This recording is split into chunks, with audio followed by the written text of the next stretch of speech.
ఈ సంఘటన చూసిన తర్వాత అంటే ఆ కుటుంబానికి ఏం చెప్పాలో కూడా తెలియని పరిస్థితి అండి. అవునండి. సో చాలా అంటే ఇది జరగడానికి కారణం ఏంటంటారండి? ఒక అంటే ఆడపిల్ల కాబట్టి ఎంత కళకళలాడుతూ ఎంత ఆనందంగా తన సంతోషాన్ని అందరితో పంచుకుందామని చెప్పి యాక్టివ్గా తన ముందుకొచ్చి చేసినందుకు తనకి జరిగిన సంఘటన ఇది. తెలుగుదేశం పార్టీ వాళ్ళకి ఆడపిల్లల ప్రాణాలన్నా గౌరవం లేదు అనే దానికి ఇంకొక ఉదాహరణ ఇదండి. వాళ్ళ వికృత శాస్త్రులకు పరాకాష్ట ఈ సంఘటన ద్వారా మనకు అర్థమైంది. చంద్రబాబు నాయుడు గారు ఈ మీడియా మాఫియాగా మార్చేశారు, ఎల్లో మీడియాని. ఇప్పుడు వాళ్ళ సోషల్ మీడియా మాఫియాగా మారిపోయింది అనడానికి ఈ గీతాంజలి గారి ఆత్మహత్య సంఘటన అనేది ఒక ఉదాహరణగా నిలిచింది. నిజంగా చాలా దారుణం. ఒక మహిళగా ఈ సంఘటన విని చాలా బాధపడుతూ ఉన్నాను. అసలు రాష్ట్రంలో ప్రజలందరూ కూడా బాధపడుతూ ఉన్నారు. అంటే యథా రాజా తదా ప్రజ అన్నట్టుగా వాళ్ళ నాయకులకు గౌరవం లేదు సరికదా, వాళ్ళని ఆదర్శంగా తీసుకొని ఈ సోషల్ మీడియా సైకోలు ఈ విధంగా బిహేవ్ చేయడం చాలా దురదృష్టకరం. వాళ్ళని ఇలాంటి పనులు చేయకుండా అడ్డుకోవాల్సింది పోయి వాళ్ళని ఎంకరేజ్ చేస్తూ ఉన్నారు. లోకేష్ చెప్తూ ఉంటున్నారు, ఎవరి మీద ఎక్కువ కేసులు ఉంటే వాళ్ళకి నేను పదవులు ఇస్తాను అంటే తన కార్యకర్తల్ని రెచ్చగొడుతున్నారు. ఎంతకంటే దారుణం ఇంకేముంటుంది? ఈ ఐటీడీపీ అంట ఇతను రన్ చేస్తున్నాడంట, దానికి నాయకుడేమో లోకేష్ అంట. ఇది ఒక ఐసిస్ ఉగ్రవాద సంస్థ లాగా తయారైంది. ఐటీడీపీ అనేది ఐసిస్ టీడీపీ లాగా మారిపోయి ఉగ్రవాద కార్యకలాపాల కంటే ఘోరంగా మహిళల్ని ట్రోల్ చేయడం. ముఖ్యంగా ఈరోజు ఆవిడ ఏం చెప్పింది?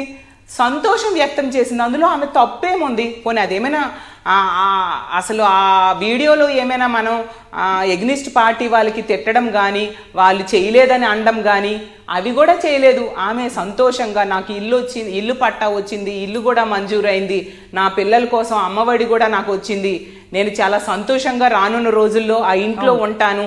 ఆ వీడియో చూస్తే అసలు ఒక సగటు మహిళ ఎంత సంతోషంగా ఉంది, ఒక ఇంటి ఓనర్ అయితే జగనన్న ప్రభుత్వంలో అనేది వ్యక్తపరిచింది.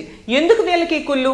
ఒకటే మనకు అర్థమవుతూ ఉంది ఏంటంటే, తెలుగుదేశం పార్టీ వాళ్ళకి వాళ్ళ సైనికులకి అర్థమైన విషయం ఏంటంటే, రానున్న రోజుల్లో ఖచ్చితంగా మళ్ళీ జగనన్నే ముఖ్యమంత్రి అవుతాడు. తెలుగుదేశం పార్టీ కానీ జనసేన కానీ ఎట్టి పరిస్థితిలో అధికారంలోకి రాదు. కాబట్టి వాళ్ళు ఫ్రస్ట్రేషన్ గురయ్యి ఇలా జగనన్నని ప్రభుత్వాన్ని సపోర్ట్ చేసే ఆడోళ్ళని ట్రోల్ చేయడం అది ఎప్పటి నుంచో సాగుతూ ఉంది. మరింతగా ట్రోల్ చేయడం స్టార్ట్ చేశారు. నిజం చెప్పాలంటే మనం చెప్పుకున్నట్టుగా చంద్రబాబు నాయుడు గారు ఎప్పుడు కూడా ఆడవాళ్ళంటే చులకన, కోడలు మగబిడ్డను కంటదంటే అత్త వద్దంటుందా అంటూ ఆడపిల్లల పుట్టుకునే చులకన చేసిన వ్యక్తి చంద్రబాబు నాయుడు గారు అయితే, లోకేష్ ఈ విధంగా ఏమో ఎన్నో సంఘటనలు. వనజాక్షి విషయం అయితే మనం తీసుకుంటే ఆ చింతమనేని ప్రభాకర్ అనే వ్యక్తి ఎంఆర్ఓని జుట్టు పట్టి ఈడ్చి కొట్టిన విషయం, అలాగే పెందుర్తిలో తీసుకుంటే తెలుగుదేశం పార్టీ అధికారంలో ఉన్నప్పుడు ఒక గిరిజన మహిళను ఒక ఆస్తి తగాదాలో ఆమె ఆస్తిని కబ్జా చేయడం కోసం వివస్త్రం చేసి ఈడ్చికెళ్ళిన విషయం, అలాగే ఎన్నో సంఘటనలు మనం చూసాం. అలాగే కాల్ మనీ సెక్స్ ర్యాకెట్ విషయంలో కూడా ఎంతో మంది మహిళల జీవితాలు ఆ రోజు బుగ్గు పాలైతే ఈ సంఘటనలన్నిటికీ కారణమైన వ్యక్తులకి చంద్రబాబు నాయుడు గారు సపోర్ట్ చేసేవారు అతను ముఖ్యమంత్రిగా ఉండేప్పుడు. అలాగే తీసుకుంటే ఆ పార్టీ నాయకుడైన బాలకృష్ణ గారు ఎంత ఘోరంగా ఆడది కనిపిస్తే కడుపైనా చెయ్యాలి. మొన్న ఒక టీడీపీ నాయకుడు బహిరంగ ప్రెస్ మీట్ పెట్టి ఒక రాష్ట్ర మంత్రి అని చూడకుండా, ఒక మహిళ అని కూడా గౌరవం లేకుండా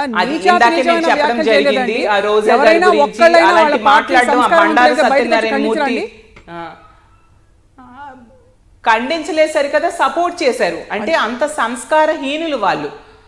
మహిళల్ని ఎప్పుడు కూడా చులకన భావంతో చూసే పార్టీ తెలుగుదేశం పార్టీ. వాళ్ళకి ఇప్పుడు ఈ జనసేన కూడా తోడయింది. చెప్పాను కదా, ఒక 6 నెలలు సావాసం చేస్తే వాళ్ళు వీలవుతారు అంటారు. అలాంటిది 10 సంవత్సరాలుగా వీళ్ళు సావాసం చేస్తూ ఉన్నారు. కాబట్టి వీళ్ళు కూడా అదే విధంగా తయారై ఎంత ఘోరంగా మహిళలు ట్రోల్ చేస్తూ ఉన్న పరిస్థితి. ఇది చాలా దురదృష్టకరం. ఇది ఒక చెడ్డ సంస్కృతికి దారి తీస్తూ ఉంది. అంటే మహిళలు సంతోషంగా ఒక ప్రపంచంలో సమాజంలో బ్రతకూడదా? బ్రతకలేరా రానున్న రోజుల్లో? ఇలాంటి తెలుగుదేశం జనసేన సోషల్ మీడియా ఉన్నంత వరకు బ్రతకలేరా? ఎవరు తక్కువ తినలేదండి. ఇంతేనా? కళ్యాణ్ గారు మీరు అన్నది రైతే. నిజం చెప్పాలంటే ఎవరు తక్కువ తినలేదండి. రెండు పార్టీలు దొందే అన్నట్టు రెండు పార్టీల సోషల్ మీడియా కార్యకర్తలు రెండు పార్టీలు కూడా ఘోరంగా పెడతారండి కామెంట్లు. అసలు ఆ ట్రోల్స్ చూస్తుంటే మరి మొన్న ఆ నవీన అనే వాలంటీర్ చనిపోయింది కదండి, ఎంత ఘోరం అసలు. బీడీలు తెస్తారా, లేదంటే ఆ మాటలు చెప్పలేను నేను, కొండోమ్స్ ఇలాంటివి కూడా మీరు తెస్తారా అనుకుంటూ, ఆడపిల్ల కదండి, వాళ్ళు సెన్సిటివ్ మనస్తత్వం ఉన్నోళ్ళు, వాళ్ళు తట్టుకోగలరా? ఆమె ఆత్మహత్య చేసుకుంది. పాప చిన్న పాప మేఘన ఎంత చక్కగా ఇంగ్లీష్ మాట్లాడిందండి. అందరూ కూడా ముచ్చట పడ్డారు జగనన్న పెట్టిన ఇంగ్లీష్ మీడియం విద్య వల్ల గవర్నమెంట్ స్కూల్లో ఆడపిల్లలు కానీ మగపిల్లలు కానీ ఎంత చక్కగా ఇంగ్లీష్ మాట్లాడుతున్నారని. ఆమెకి ఎంత మనస్తాపం గురి చేశారు. ఇలా ప్రతి ఒక్కరిని. ఇప్పుడు ఈ గీతాంజలి గారు పాపం, ఆవిడ ఎంత బాధపడి ఆవిడ చనిపోతే నిజం గుండె తరుక్కుపోయిందండి. ఒక సగటు మహిళగా అసలు ఆ పిల్లలు ఏడుస్తూ ఉంటే, ఆ తల్లి లేక వాళ్ళ ఆలన పాలన ఎవరు చూస్తారండి రానున్న రోజుల్లో? వాళ్ళ భవిష్యత్ ఏంటి? అసలు కడుపు రగిలిపోతుంది. ఇలాంటి వెధవల తెలుగుదేశం వాళ్ళు, జనసేన, సోషల్ మీడియా వాళ్ళు అనేసి కఠినంగా శిక్షించాలి ఖచ్చితంగా. జగనన్న అయితే వీళ్ళకి అంతే కదండి, అమ్మలేని ఇంటికి వెళ్ళాలి, వాళ్ళ ఆలన పాలన ఎవరు చూస్తారు? ముద్దు చేసే తల్లి లేదు, వాళ్ళ భవిష్యత్తే నాశనం అయిపోయింది. ఒక్క ఆవిడ ఆత్మహత్య చేసుకోవడమే కాదు, మొత్తం ముగ్గురు ఆడవాళ్ళ జీవితం నాశనం అయిపోయింది. అవునండి. ఈ రోజు తీసుకుంటే మనం తెలుగుదేశం పార్టీ కానీ జనసేన అధినేతలే ఆడవాళ్ళంటే చులకనగా మాట్లాడుతుంటే, ఆడపిల్లలంటే వాళ్ళ మీద అత్యాచారాలు జరిగితే కఠినమైన శిక్షలు ఉండాలి, వాళ్ళకి ఉరిశిక్ష పడేంత కఠినమైన శిక్షలు ఉండాలని దిశా చట్టాన్ని తీసుకురావడానికి జగనన్న ప్రయత్నిస్తూ ఉంటే, పవన్ కళ్యాణ్ గారు అంటారు ఎవరైనా అత్యాచారం చేస్తేనట వాళ్ళ మీద ఉరిశిక్ష వాళ్ళకి వెయ్యొద్దు, 4 బెత్తం దెబ్బలు కొట్టేసి వదిలేయండి అంట. ఒక పార్టీ అధినేత మాట్లాడే మాటలు అవి. అదే వాలంటీర్లోనున్న ఆడోళ్ళంట అక్రమ రవాణా, మహిళల అక్రమ రవాణాకి వాళ్ళు పాల్పడుతున్నారు అని చెప్తూ ఆడవాళ్ళ గురించి